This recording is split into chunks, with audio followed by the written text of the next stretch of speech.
नमस्कार, जय हिंद, वंदे मातरम दोस्तों। मैं हिंदुस्तानी निहाल, हिंदुस्तानी एजुकेशन पॉइंट में आपका एक बार फिर से स्वागत करता हूं। दोस्तों, यूपी ट्रिपल एससी पैट के लिए ये क्लासेस रहेंगी आपकी, जो आज आपकी पहली क्लासेस है। ये पहली क्लास है आपकी और आज से आपको डेली क्लास मिलेंगी और 10 या 15 मिनट की एक क्लास होगी, जिसमें आपको एक टॉपिक कंप्लीट कराएंगे। तो चैनल पर जुड़े रहें और वीडियो अगर पसंद आए तो लाइक शेयर सब्सक्राइब करते रहें, आपकी इच्छा है। तो आज बात करेंगे बौद्ध धर्म पे। बौद्ध धर्म से आपके 2 नंबर पूछे जाते हैं यूपी ट्रिपल एससी पैट में। तो दोस्तों, वीडियो को पूरा जरूर देखें। अब बात करते हैं बौद्ध धर्म की। आपके बौद्ध धर्म को किसने बनाया था? गौतम बुद्ध या सिद्धार्थ। इनका दूसरा नाम था सिद्धार्थ और इन्हें गौतम बुद्ध के नाम से भी जाना जाता है। दोस्तों, गौतम बुद्ध, इनका जन्म कहाँ हुआ था? नेपाल के तटीय इलाके के कपिलवस्तु के समीप लुम्बिनी ग्राम में इनका जन्म हुआ था, गौतम बुद्ध का। और कब हुआ था? 563 ईसा पूर्व में। 563 ईसा पूर्व में इनका जन्म हुआ था दोस्तों। और इनकी मृत्यु इनकी मृत्यु 483 ईसा पूर्व कुशीनगर में हुई थी। कुशीनगर में इनकी मृत्यु हुई थी। तो दोस्तों, आइए अब बात करते हैं इनके पिता के बारे में। इनके पिता का नाम क्या था? पिता का नाम इनके शुद्धोधन था। शुद्धोधन इनके पिता का नाम था और माता महामाया।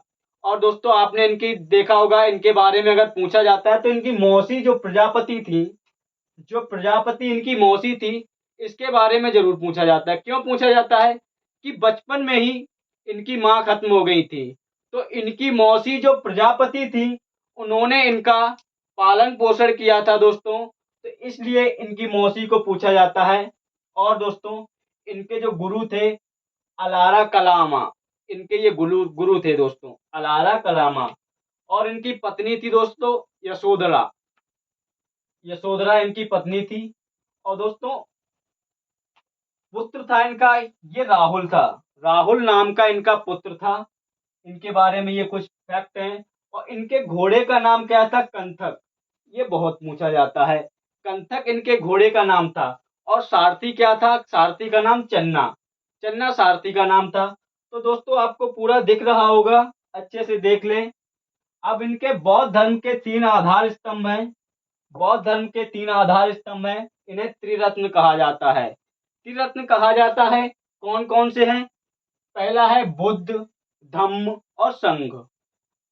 बुद्ध, धम्म, संघ। बुद्ध की बात करें तो दोस्तों, इनके संस्थापक थे।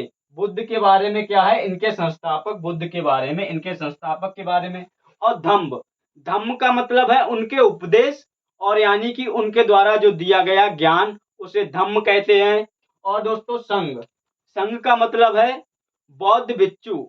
बौद्ध भिक्षु और बौद्ध भिक्षुणी, यानी कि जो महिला थी, जेंट्स थी, उनके बारे में ये संघ है। और उनका जो संगठन करते थे, उसे संघ कहा जाता था। और दोस्तों, अगर बात करें गौतम बुद्ध के जीवन की प्रमुख घटनाएं, गौतम बुद्ध के जीवन की प्रमुख घटनाएं थी, क्या क्या घटनाएं थी, इसके बारे में बताएं। इससे दोस्तों 1 नंबर का क्वेश्चन जरूर बनता है। यहाँ से आपका 1 नंबर का या 2 नंबर का क्वेश्चन जरूर बन जाता है। ज्यादातर यहीं से पूछा जाता है। और इनकी प्रथम उपदेश कहाँ दिया था, ज्योति कहाँ हुआ था, इसके बारे में भी पूछा जाता है। दोस्तों, अगर बात करें तो इन्होंने 40 वर्ष तक लगातार उपदेश दिए। और सबसे ज्यादा कहाँ पे दिए? सबसे ज्यादा दोस्तों, इन्होंने कौशल की राजधानी श्रावस्ती में, श्रावस्ती में इन्होंने सबसे ज्यादा दी। और दोस्तों, बरसात के मौसम में ये अपने उपदेश नहीं देते थे। और दोस्तों, 35 वर्ष की आयु में,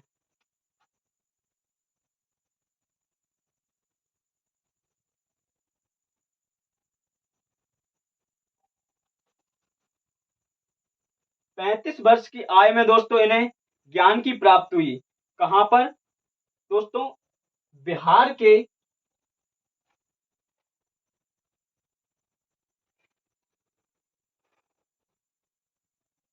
अबेला नामक ग्राम, बिहार के अबेला नामक दोस्तों जगह थी और स्थान था वो, और पीपल के वृक्ष के नीचे, पीपल बोधि वृक्ष बोला जाता है, पीपल का वृक्ष था, पीपल का वृक्ष था और बिहार में दोस्तों।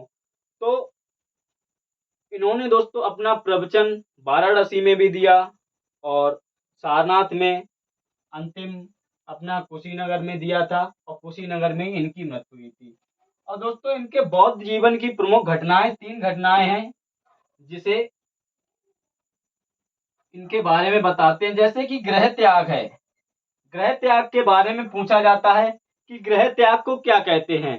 तो दोस्तों गृह त्याग की बात करें, महाविनिष्क्रमण, महाविनिष्क्रमण को गृह त्याग बोला जाता है। और दोस्तों ज्ञान प्राप्ति की घटना, ज्ञान प्राप्ति की घटना, जब इन्हें ज्ञान प्राप्त हुआ था उस घटना को क्या कहते हैं, उस घटना को दोस्तों संबोधि कहा जाता है, संबोधि कहा जाता है उस घटना को। और दोस्तों जो प्रथम उपदेश की घटना है, इसे दोस्तों क्या कहते हैं, इसे धर्म चक्र प्रदर्शन कहते हैं, धर्म चक्र प्रदर्शन प्रथम उपदेश की घटना को कहते हैं। और दोस्तों जो इसका देहांत हुआ था उसे महापरिनिर्वाण कहा जाता है, महापरिनिर्वाण कहा जाता है देहांत के इनको।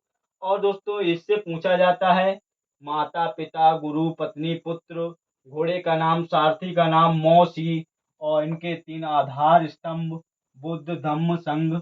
और दोस्तों अगर बात करें अब इनके अष्टांगिक मार्ग, दोस्तों इनके कुछ अष्टांगिक मार्ग थे, जैसे कि सम्यक दृष्टि, सम्यक संकल्प, सम्यक वाणी, सम्यक कर्म, सम्यक आजीवन, सम्यक व्यायाम, सम्यक स्मृति और सम्यक समाधि।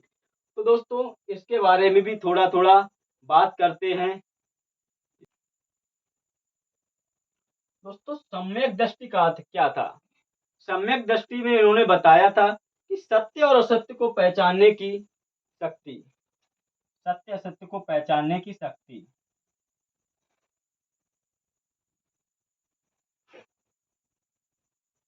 सत्य सत्य को पहचानने की शक्ति के बारे में दोस्तों इन्होंने बताया, उसे क्या कहते हैं, सम्यक दृष्टि। सम्यक संकल्प क्या कहते हैं, इच्छा एवं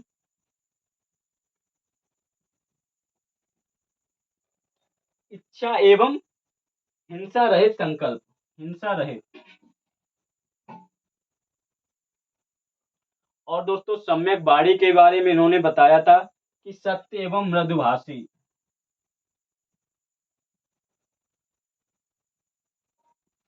सत्य बोलो और मीठा बोलो, मृदुवाणी। और सम्यक कर्म यानी कि अच्छे कर्म होने चाहिए। सम्यक व्यायाम के बारे में दोस्तों इन्होंने बताया था कि विवेकपूर्ण अर्जन, और सम्यक स्मृति यानी कि अच्छे कर्म करने चाहिए। और सम्यक समाधि, सम्यक समाधि की बात करें तो चित्त की एकाग्रता, क्योंकि हम लोगों का मन जो भटकता है, चित्त की एकाग्रता, चित्त की एकाग्रता, चित्त नहीं।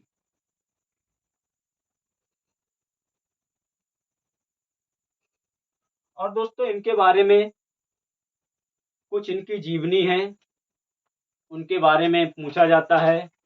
और कुछ इनकी प्रमुख जो स्त्रियां हैं, जैसे कि इनका एक था अशोक ने इनके बारे में क्या क्या जाना था, किस जगह को कर मुक्त किया था, इनके बारे में भी बताते हैं आपको।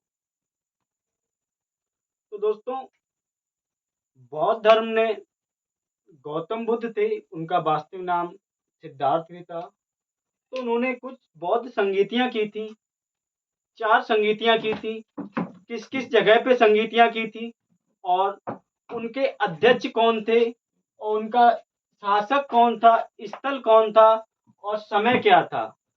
तो इनके बारे में तो 100% पूछा ही जाता है, तो इसे याद रखें, इसे जान लें।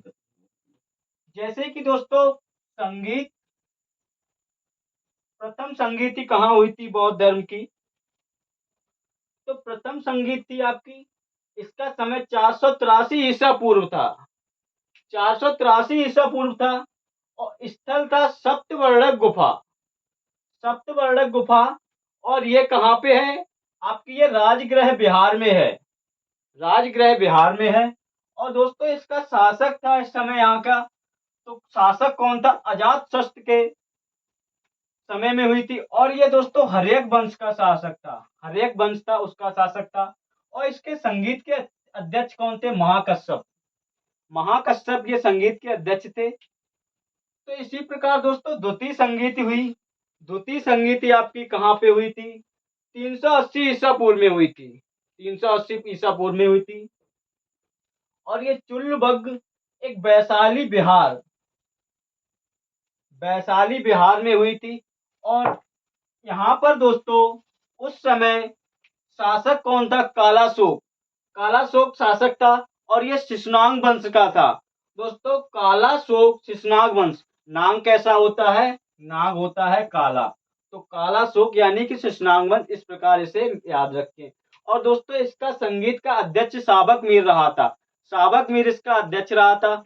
और दोस्तों अब बात करें तृतीय संगीत पर, तो तृतीय की बात करें अगर दोस्तों, तो तृतीय का समय था 250 ईसा पूर्व।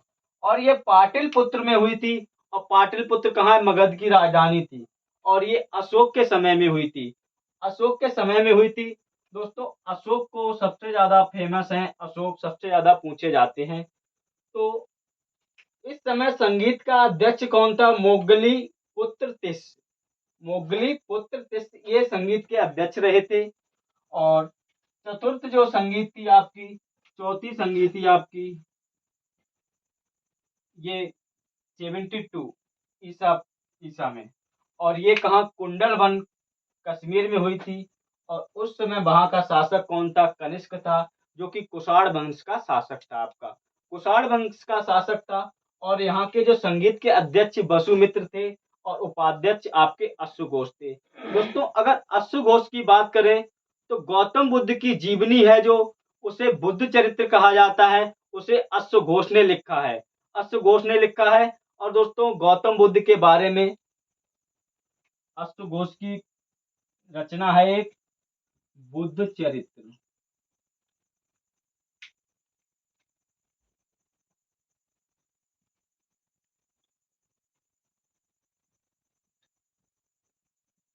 बुद्ध चरित्र दोस्तों ये अश्वघोष की रचना है।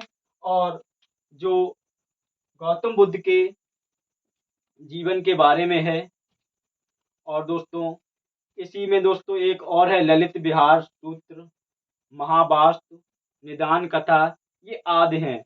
और दोस्तों गौतम बुद्ध को ही एशिया के ज्योतिपुंज के तौर पर माना जाता है। किसके? एशिया के ज्योतिपुंज।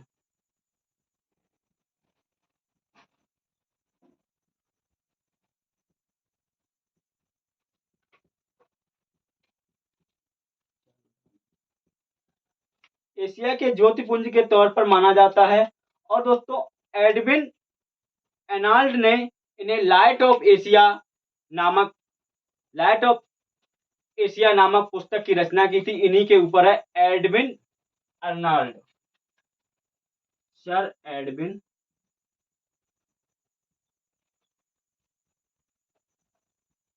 अर्नाल्ड। Light of Asia,